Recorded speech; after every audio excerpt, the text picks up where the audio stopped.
practice in the last couple of days, and then I knew for official in pregame this morning. So I was always ready to come to play, so it didn't really bother me.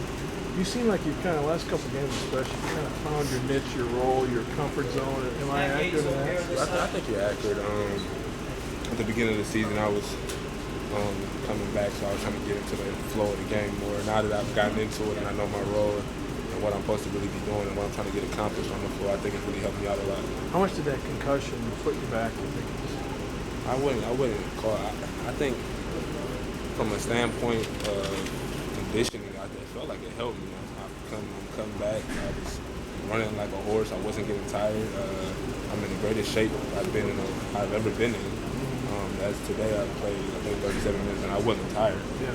So I think that it helped me in a way. I don't know. Maybe it was because I was able to refresh my body for them 2 weeks. But I think it helped me more than it hurt me. Though. I was able to see the mistakes the guys were making on the court. It really helped me when I came back to understand what I needed to do. You came out the second half tonight, your team, and you were leading this. You guys really took it to them. They had you a little on the heels going to halftime. You came out energized, got back with a 2, and then you seemed to be getting the control of the games, and then things just kind of unravel. How was that like on the floor? It was kind of frustrating, but you, as a player, you just got to play through it and let the coaches deal with that. And that's what I was trying to get the guys on the floor to understand, is that the game wasn't over, and we got to keep playing smart. And that's what I tried to tell Zach. And it was just a learning experience, and I think we're going to build on this. Where do you think you go with your game this year, with the confidence level now? I think I can go as far as I want myself to go. I got to keep pushing. I don't think I have a limit. I don't know my limit. I just got to keep pushing. What is your dream position? The 2 guard, small forward, point guard. You said my dream position? Yeah. What would you like to play? I want to play whatever is going to keep me on the floor the longest. So, I mean, if I got to play the 1 to play, that's what I'm going to do, and I'm going to do it to the best of my ability. But I really do like the 2 coming off. Because I'm a really good scorer, and I know I can do that. But that's not what my team needs at this point in time. So that's why I've accepted to play the 1 as much as I need to for us to be successful. Did you think the team had played as good as you played all year up until things kind of unraveled? I thought we were playing really well. We needed to limit their threes a lot more. Had a lot of threes, but even with that, we were still in the game. Like you said, only down 2 before Zach got the offensive foul, and it would have been tied. So I think we were playing really well, and then that change of momentum just went straight to them. They got like 6 3 points in a row, and ended up with 8 3 points without us even touching the ball. So that really kind of set us back some. But even then, we still had time, and we just, by that time though, it was kind of hard to keep pushing through all that. Devyn, how much does that muscle you put on since last year helped you kind of finish at the rim, getting in the lane there? I think it's helped a lot. My ability to be able to finish once I get into the paint, and I think it's going to show a lot more in the Big Ten when they're much more physical and stronger. So I think it helped a lot. You probably already answered it, but the technical fouls, what was the mentality on the court with the players after all those went down? I just tried to be a leader and get my guys together and just let them know the game wasn't over. The momentum was changing a lot, and it was hard to overcome. But that's going to happen. Coach felt like that was going to energize us, and I think it did. But the continuous of them, I think at the end it was a lot to overcome. And then I tried to, and Zach got one. And I had to talk to him like, just playing smarter. He already had 3 fouls, and we really needed him on the court. He was doing really well, and he just has to. I just wanted him to keep playing, so I just really wanted my guys just to keep playing and keep working. Take any positives, because up until that point, it was a pretty even ball game. Yeah, we got a lot of positives.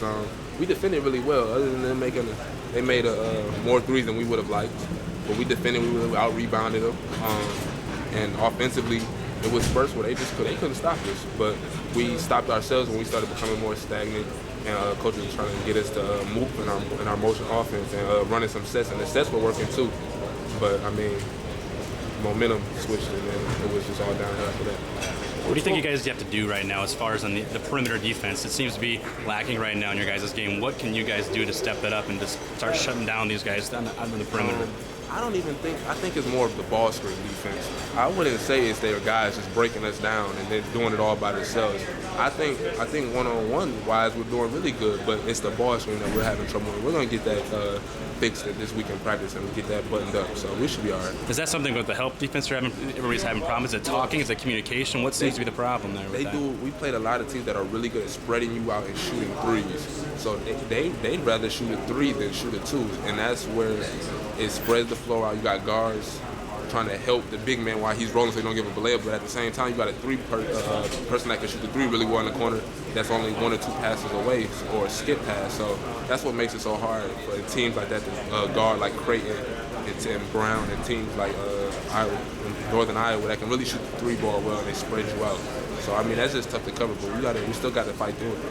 How difficult does it become when you see your head coach get ejected like that? And because especially when you're out there and you're trying to claw your way back from the deficit. I tried to use that. I just tried to use that as energy, and I think that's what he was trying to get us to do, just use it as energy. But I mean, it's frustrating seeing my coach have to go through all that just to when you can't overcome something and something stopping you from doing and accomplishing your goal. And it's just frustrating to see coach go through that. And I was trying to find a way to pull that out just for him, but at the end of the day, it was just a little too much. He said afterwards that he was proud of the effort that you guys had, even though you ended up losing the game by 20. What does that mean as far as like just allowing your confidence to grow? I mean, in the box score, they said we lost by 20. I mean, if you was at the game, we didn't really lose by 20. But I mean, if you didn't see the game, you would think that. But I think our effort was good. Just like I said, the three ball, we didn't defend it as well as we wanted to, and they got a lot of open shots. But other than that, we out-rebounded them. Offensively, we showed time we were just dominant, and we just got to continue that confidence and that swagger about us into the next game against Iowa State. Were you told that you were going to be starting then yesterday, or what was essentially out there? I kind of already knew I was going to be starting because Bryce was really struggling in practice with his hamstring, and then they told me officially at pregame. But I'm always ready to play, so it really doesn't matter. Tom mentioned about going to Iowa State. He's talking about, what you're going to have to do at Iowa State, and it's a hostile environment just like this place. Another in-state rivalry.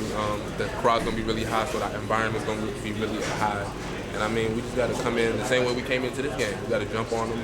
We got to sustain and continue that effort that we had at the beginning of the game and make it and play like that way for 40 minutes.